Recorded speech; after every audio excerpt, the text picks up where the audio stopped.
Hey everybody, this is the Sliders Review. I'm here today to talk to you about The Net. Episode 1 could only lasted for one season. So, I finally rewatched the first episode of this series, and now I remember why exactly I never went back to it, and I forgot completely about it many years ago. And so now you're unable to watch this on any streaming site because Crackle has finally taken it off. I guess so many years and nobody watching it, they decided, hey, let's get rid of it. And so after rewatching this, I'm like, my God, I now know why this only lasted one season. Now, I decided not to talk about this for Women's History Month because that would be kind of bad to rip on this show, especially with the main actress who I actually like and everything. But this show is not very good. It is not as good as that movie. It's weird. The first movie was so phenomenal. Everything else that came from it was just dismal. The sequel, the Net 2.0, this spin-off rebooted show, and then a rip-off show called like Nowhere Man. Nowhere Man was okay. It just didn't know what it wanted to be. And so it got very confusing. But this show is just weird, man. So this show stars that Brooke Langston, and so I can get my words out. Brooke Langston, and so I remember her from one episode of Sliders, and she was such a good actress in that episode. So when I heard she was the lead in this show, I was thrilled. But like I don't know, like this version of Angela Bennett is very different from like the Net. And Brooke doesn't do a bad job. She does a good job for what's given for her, but when they do try to have her act like, oh, a person scared of having her identity taken from her, she doesn't come across as a person who's scared and worried. She's more, I don't know, this seems more like a person driven, but differently driven than the one of Sandra Bullock's character. The Sandra Bullock character, when she was driven to get her identity back, she was a scared, frantic woman who, nobody wanted to believe. Here, she just seems like a woman who could take care of herself, you know what I'm saying? And doesn't seem like she's scared at all. And they go a completely different route with this Angela. Also, other famous people starred in this show. Other people who can actually act, like Mackenzie Gray and everything. And this one other actor, who I can't think of his name right now. And it's just kind of like, it's weird because even they give bad performances in this show. They're just wooden. It's like nothing seems cool in this show. The contract killer who's supposed to kill her is more like a dude who's pretending to be like, the NSA, FBI. And he's not as charismatic as the dude in the movie. And other famous people like Jeremy Renner, they get starred in this. Even The Rock gets starred in this. Now, you can actually find the clips of The Rock on YouTube because somebody uploaded those over like a decade ago. And The Rock just acts like The Rock. Now, this is the younger version of The Rock from 98. So this is back when he was like WWE champion for like the first time in the corporate ministry in the nation of what was it called? I forget that one black stable of his. Nation of Domination, I think it was called. And so that was his early day with the sideburns, and stuff like that, the hair and everything. This is back when he used to talk like very slow and everything, like The Rock says, know your role. Like, how he talked really slow back then. So basically, he's just acting like himself and trying, and it's just him acting like himself. And then when his character has to do like a bunch of fighting, then he's walking in like The Rock, people's eyebrow. He's just acting like himself. And so when watching this rewatching this first episode, I had to fast forward through some parts. I was just so bored and everything. Then I'm all like, okay, I only got 3 days to watch this show if they take it off Crackle. And so like Crackle isn't a thing I have anymore. I had it years ago. I didn't really watch nothing on it. And I just kept it on my TV. But I'm like, I need to get rid of this thing. So I finally re-uploaded it and stuff. And because it had this show, and I wanted to see what this show was about. But then I'm like, man, I just can't do it. So then I started skipping around the other episodes. And I'm just like, this is so lackluster. Even the intro, which you can find on YouTube, is lackluster as well. And I'm a huge intro fan. But even I don't even like the intro to this. And so then I went to like the final episode, and I'm just like, I'm just skipping around, watching clips here, and I'm just like, I can't take this show. I just can't. Now, in this episode, the first episode, let's talk about that. It's basically a revised version of like the movie. Even the director wrote this first episode of the movie, and it's like, dude, you know what the movie's about. Why can't you write a better episode than this? And so basically, this Angela Bennett, they say she's a person where nobody really knows what she looks like, and she really doesn't have no friends and this and that, similar to the movie version. But that's not true. People actually know what this woman looks like. See, in the movie version, she is a true hermit. Nobody knows what she really looks like. Her neighbors glance and look at her, but that's about it. The FedEx guy who comes by, he knows what she looks like, but who's really going to know him? And the only person who really knows what she looks like is her old flame, her mother, who has Parkinson's and, not Parkinson's, but Alzheimer's.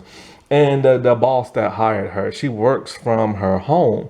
And so she talks to online people, but nobody's using the webcams. I think this was before like webcam days. Nobody has like a picture, this and that. So nobody knows what she looks like. She does not like interacting with people. She even doesn't even use a real fire in the fireplace. She uses a computer simulator and everything. That's how much of a nerd she is, and that's how much of a hermit she is. In the show, it's a little different. They tell you she's like, a person who nobody knows what she looks like, but that's not true. When she's talking to her online people online, she's using a webcam. They see her face, we see the other person's face. This totally neglects that of her hermitness and everything if she's willing to allow people to see her like in like the movie.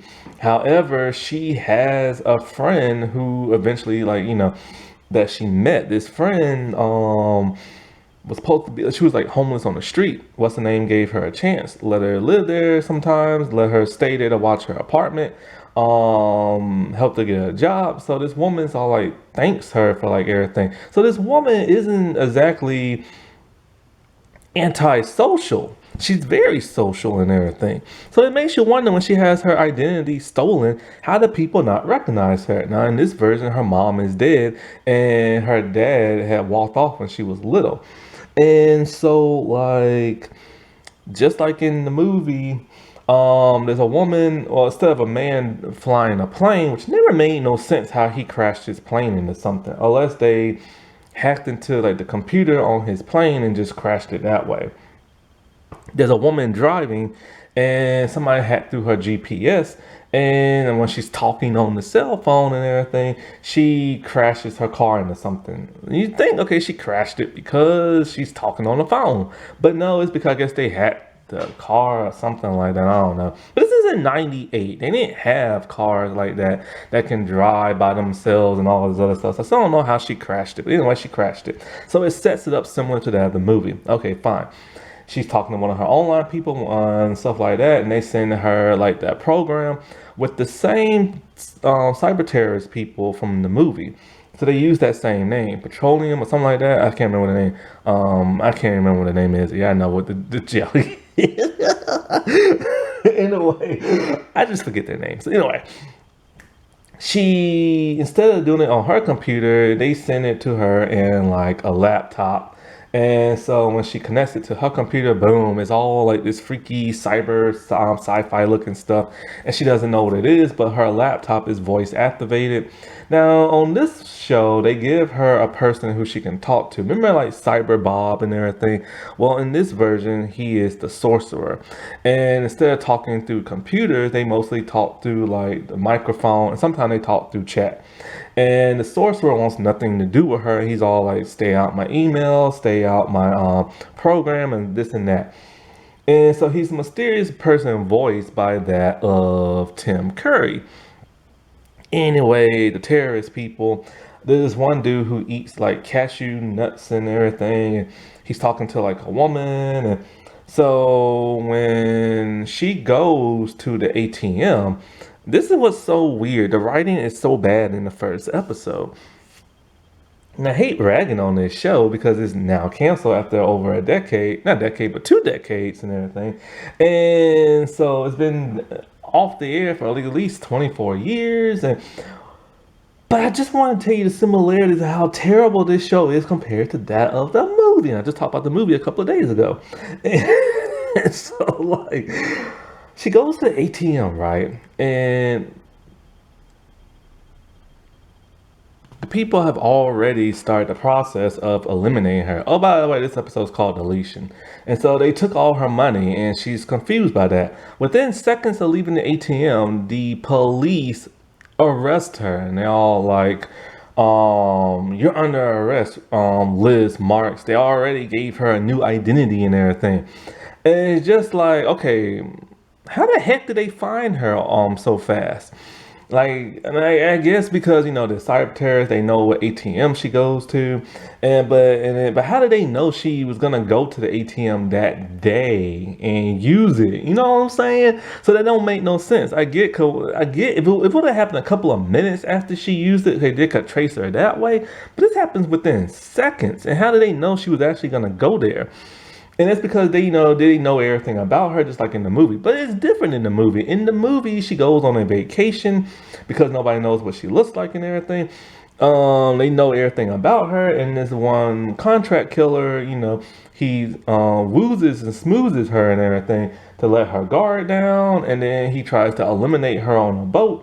And then he gets rid of her ID, only for her to escape and then end up in like a hospital trying to get like a visa back to a temporary visa and get back to like America because she's in Mexico. And that's then when they do the whole make her Ruth Marks and everything, and she uses that identity to like get back into America, knowing it's not her, but she didn't care. And then when she goes home, all her stuff is gone in her place, and they sold her house because nobody knows what she looks like. They can't verify she is who she is. When they do like fingerprints of her, they already changed all that in the computers and this and that. And then they make her life like a nightmare by saying Ruth Marks is like a prostitution, does drugs, and and all this other stuff, a criminal. But in the TV show, it's just totally bonkers and different. Already, the cops just like arrest her thinking it's her and everything. But then the thing is so weird. It's like, okay, so people actually know what she looks like, right? And even when she goes to the ATM, they know what she looks like because there are video cameras and stuff around. And she's constantly using her card. So this totally negates everything of keeping, rewriting her life and everything. And so she's in jail. And she's telling everybody, look, man, I'm Angela Bennett, and somebody stole my identity and blah blah blah blah, because everything's on the internet. This just happens so fast because it's so rushed. So then she's laying in the jail, and then all of a sudden she gets bailed out. And just like in the movie, she gets bailed out by like a higher ranking police officer who turns out not to be a real police officer. And he even calls her Angela Bennett, like in front of everybody, right? And he's all like, I know what's been happening. It's because of this one organization I've been looking into. They stole your identity just like do everybody else. But I know you're Angela Bennett in front of everybody. He goes back to her place along with 2 other cops, and her place has been completely ransacked. Somebody was looking for, her laptop. He tells them, oh, it was us, and we're going to clean all this up for you, like the police did and stuff. And so then they start questioning her and about like her laptop, and they see she's suspicious about her laptop. And then her microphone is on, and what's his face, the sorcerer, can hear her, and he gives her a message talking about those are not real cops and this and that. So just like in the movie, she's playing around with the computer system, and she makes the sprinklers come on in her apartment just like she did in that one building in the movie, which still makes no sense to me how that's able to happen. You know what I'm saying? And it just makes absolutely no sense. And it makes sense in the movie, but it doesn't make sense here. Now, in the movie, it can make a little bit more sense because that's a corporation, but an apartment's not a corporation, so whatever. Her laptop gets wet, but they are like, oh, you didn't see that. So she runs off, right? And instead of like keeping a low profile and hiding out, she goes to the dumbest place she could go to. She goes to an internet cafe, which back then you had to call it internet cafe because there were certain cafes that had the internet. Now you can just call it a cafe. Times have changed. And it's like, dude, you're wanted by the police, the FBI, and you go to a cafe where everybody can see your face and you're using the internet. And it's like, that's so dumb. The other Angela would never have been that dumb. And stuff. Now, her friend, who sometimes stays with her and stuff, they killed her and put her in a trash dumpster, which is where she hid and found the dead body. So now the only person who can ID her is dead, except for the dude on the webcam who was talking to her and stuff. So, like, she's watching the news, she sees she's wanted and everything, she's scared. Her sorcerer friend led her to the woman who died in the beginning of the episode and to a doctor. So somehow she does some hackery skills and she goes to that doctor's place. And he lives in a wooden cabin by himself. And she's all like, I know you live here, and blah, blah, blah. And I know you're hiding out from somebody. So they talk and he takes her to a place with all these files and stuff. And he confesses to her. He used to work for the bad guys, and he's the one who helped come up with the program to erase people's lives and this and that. Basically, they want to rule the entire world. They want to benefit everything and, like, elect those who they want to elect and this and that. Similar to that of the movie, but you never really got a clean cut vision that that's really what they wanted to do in the movie.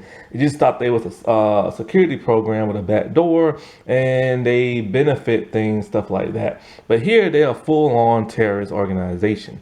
And so, like, she gets split up from him and all this other crap, and her father has something to do with this, so now she has to go searching for her father. And it just makes absolutely no sense.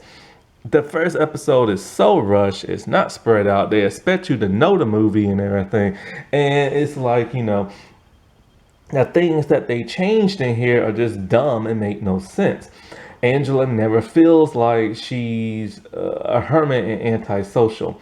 She feels like the type of person who can, like, fight and take on people, whereas the other one was more of like, she fought for survival, but just clawed and scratched her way through everything. Also, the movie version had this whole, Sandra Bullock had the whole girl next door vibe to her, whereas this one has just more of a stern vibe to her.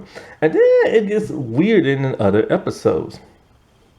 In one episode, she fakes her own death so she can get away from these people, right? But then when she fakes her own death, she goes out in the middle of, like, in broad daylight and exposes herself. But it's like, fool, you could have hid your life and everything. Then in one episode, I guess they found out she's not really Liz Marks and that she's really Angela Bennett, and her father has something to do with the military and this and that. So, or not the military, but the FBI. So then she goes to, like, a training program in the FBI and graduates and everything. That's the episode The Rock shows up in. And, like, they know she's Angela Bennett and all this other crap. And it's just like, wait, so now she's joining the FBI and she's trying to take down this hyper terrorist and everything. I guess it would make it more action packed, but that just doesn't feel the same feel you get as, like, the movie. Then in the final episode, they had to, like, do something with some chemicals because they stole some chemicals and this and that. And she allies herself with this young guy, and it's just like, nothing makes sense in this show. It just was not thought out very well.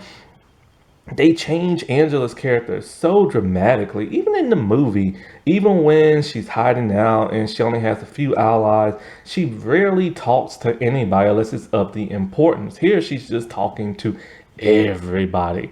And, and since she got her identity back, apparently, from joining the FBI and everything, now she all of a sudden wants to be a hero and take down this, like, organization. But in the movie, she even states she could care less about saving the world. She just wants to save herself. And that's what made that movie so interesting. She was just a woman who was in the wrong place at the wrong time, had her life taken from her, had to claw and scratch her way out of a situation, and knowing this organization is super bad, the main thing she just wanted was her life back. And she did take down the bad guys by destroying their system with a computer virus and everything. And it exposed them to the rest of the world. And so I don't know, man. It's just the movie, you felt more sorry for the Angela Bennett character and you wanted her to find her life back. But right here, you don't feel sorry for her and you feel like she can literally just take care of herself. And with her mother being dead and everything, as opposed to having Alzheimer's, it's just, you really felt for the character in the movie, but you don't feel nothing for the character in the show. And even though Brooke did do a pretty good job in acting and stuff, I just felt like there was times where her acting wasn't as great as it should be. She never seemed like she was worried or scared or nothing like that. When she acted frantic, she didn't feel frantic. And like I said before, this is weird because this is a bunch of people starring this show that I like, but their acting is so off in the show. It just wasn't a very good show. Alrighty, well, I'll talk to y'all later. Bye.